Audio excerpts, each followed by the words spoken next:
की जय, भक्तामरमा स्तोत्र की जय, भानतुंगामाचार्य स्वामी की जय, 24 तीर्थंकर भगवान की जय, चिंतामणि पार्श्वनाथ महावीर स्वामी की तीन कमनाओं कर्म मुनिराज की जय, अहिंसा विश्व धर्म की जय, भानतुंगामाचार्य स्वामी की जय, भक्तामरमा स्तोत्र की जय, नमोकार महामंत्र की जय, नमोस्तु भगवान द्वादशा जिनवाणी माता की जय, नमोस्तु नमोस्तु नमोस्तु आगम वाणी की जय, आगम वाणी जिनवाणी माता की जय, नमोस्तु भगवान नमोस्तु भगवान नमोस्तु भगवान।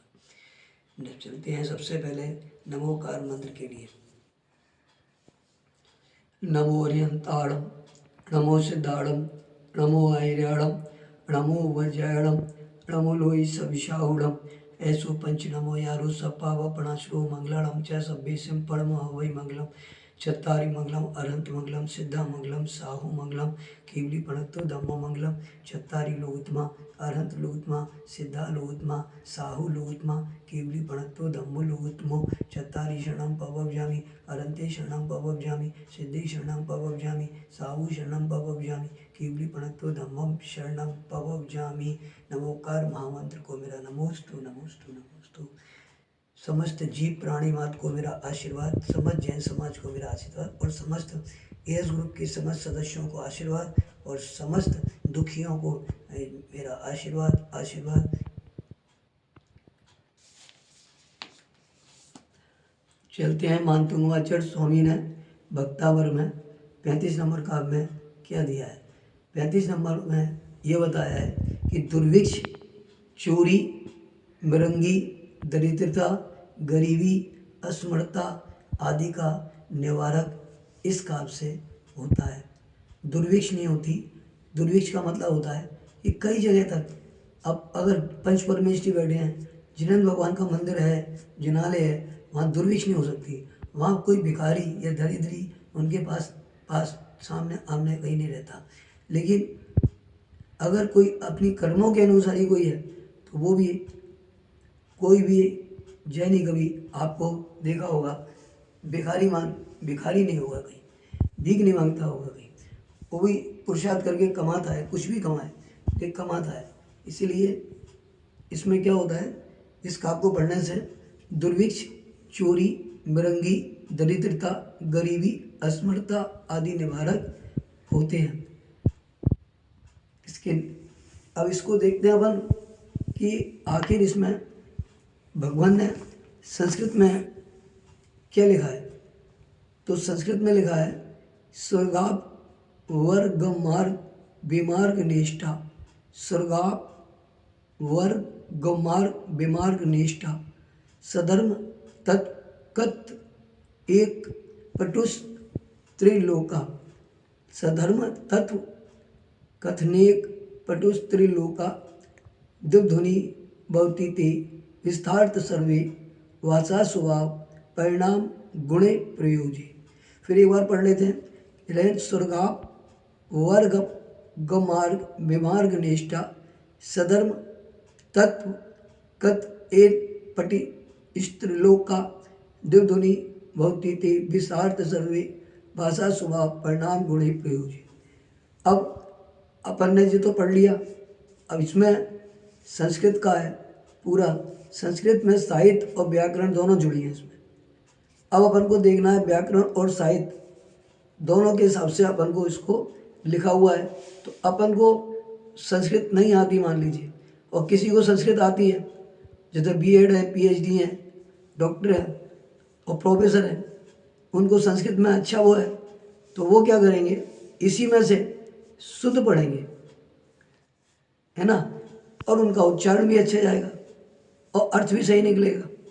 तो उस तरह से अपन लोगों को क्या करना है, अपन ने उच्चारण पाठ पढ़ना है। जैसे तो अब देखिए पढ़ूंगा मैं, एक शब्द को रिपीट करूंगा जिससे आप लोगों को समझ में आए। स्वर्ग अपवर्ग, स्वर्ग स्वर्ग, अपवर्ग अपवर्ग, गम गम, मार्ग मार्ग, विमार्गन विमार्गन, इष्टा इष्टा, सधर्म सधर्म, तत्व तत्व, कथन कथन, एक एक, पटु पटु, त्रिलोका त्रिलोका, दिव्य ध्वनि दिव्य ध्वनि, भवति भवति, ते ते, विशद विशद, अर्थ अर्थ, सर्व सर्व, भाषा भाषा, स्वभाव स्वभाव, परिणाम परिणाम, गुणे गुणे, प्रयोज्या प्रयोज्या। ठीक। सर्ग अपवर्ग गम मार्ग विमार्ग निष्ठा सधर्म तत्व कथन एक पटु त्रिलोका दिव्य ध्वनि भवती ते विशद अर्थ सर्व भाषा स्वभाव परिणाम गुणे प्रयोज्य। ये अपन ने उच्चारण कर लिया। अब उच्चारण कर लिया तो अपना क्या जा रहा है, बिल्कुल शुद्ध जा रहा है। कैसे जा रहा है? स्वर्ग अपवर्ग गम मार्ग मार्ग निष्ठा सधर्म तत्व कथन एक पटु त्रिलोका दिव्य ध्वनि भवती ते विशद अर्थ सर्वे वासा स्वभाव परिणाम गुणे प्रयोज्या। अब अपन ये देखें, इसमें ये तो हो गई आगे। तो क्या कह रहे हैं? कठिन शब्दों में तुमने आखिर इस शब्द को क्या किया? तो उन्होंने कहा कठिन शब्द को हमने ये किया स्वर्गाप वर्ग, स्वर्गाप वर्ग को स्वर्ग अपवर्ग कर दिया। विमार्ग निष्ठा में विमार्गण इष्टा कर दी, और पटुस त्रिलोका में पटु त्रिलोका कर दिया, और दिव्य ध्वनि भक्ति में दिव्य ध्वनि भक्ति कर दिया। विस्तार्थ मतलब विशद अर्थ कर दिया।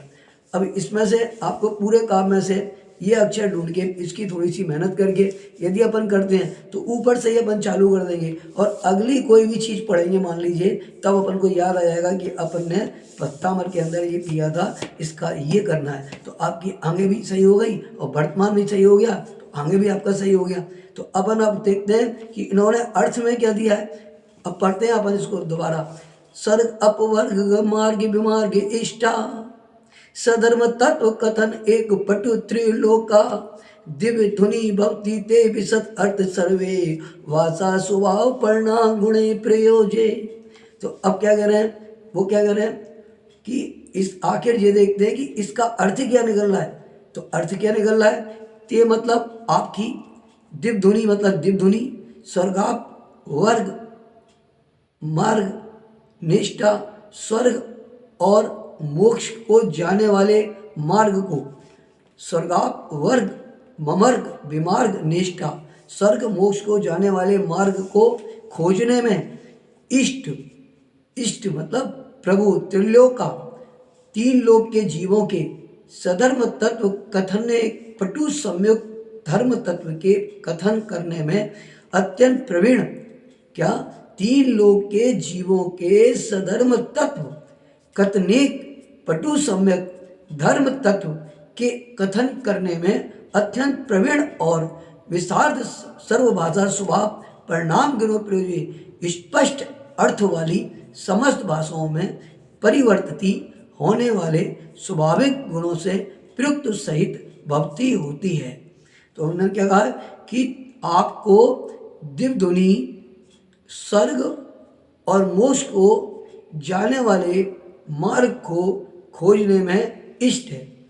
दिव्य ध्वनि, दिव्य ध्वनि का मतलब है भगवान की जो ध्वनि, वो दिव्य ध्वनि नहीं जो अपन, दिव्य ध्वनि जो भगवान की मौन होके भी उनकी ध्वनि को खिली ओम के रूप में, वो ओम के अंदर सबने अपनी अपनी भाषाओं में अपना अपना ज्ञान की प्राप्ति कर ली।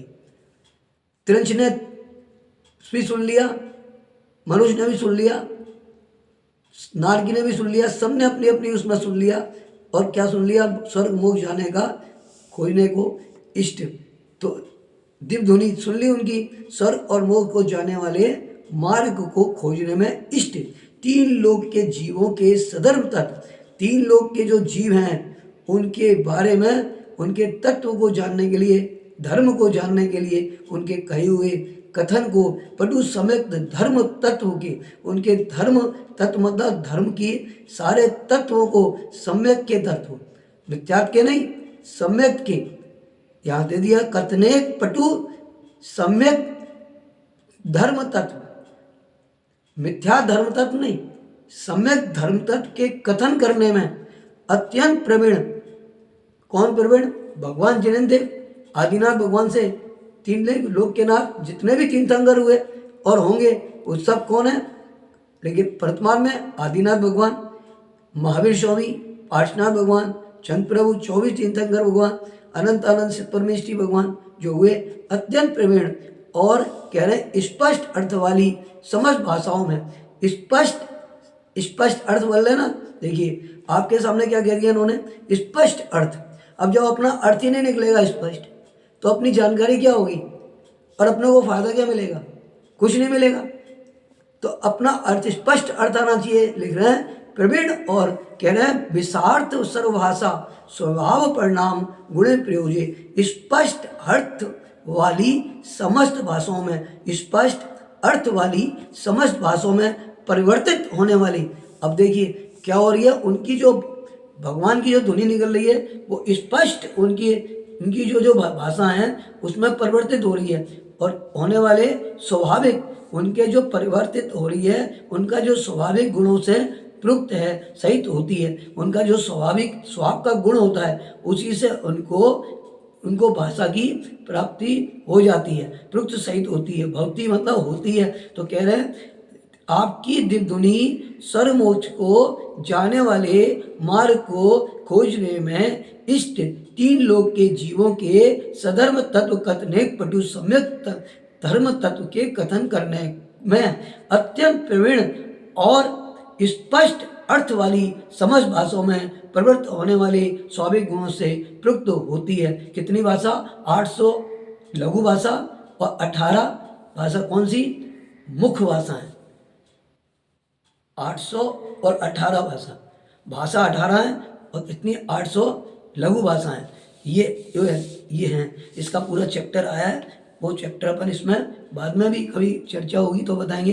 तो इसमें ये चीज़ आई है। तो अब आप देख लीजिए उनकी ध्वनि कितनी बड़ी है, साफ कह दिया कि सम्यक धर्म तत्व के लिए की बात कर ली। और क्या कह दिया, स्पष्ट भाषाओं से अर्थ सहित, स्पष्ट अर्थ वाली समझ भाषाओं से।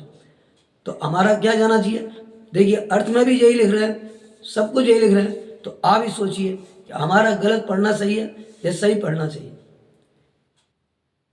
आपको जो मिलना चाहिए क्या मिलेगा, इसलिए इससे क्या नहीं हो रहा, दुर्भिक्ष नहीं होगी, कहीं पे ही महामारी नहीं मरी, चोरी मृंगी दरिद्रता गरीब असमर्था आदि निवारक भक्तामर का इस काव्य से पढ़ने से नहीं होगा। लेकिन कितनी बार पढ़ना है ये गुरु बता सकते हैं, और कोई भी बता सकता है, जिसको ज्ञान होगा वो बता सकता है। 35 नंबर 35 बार पढ़े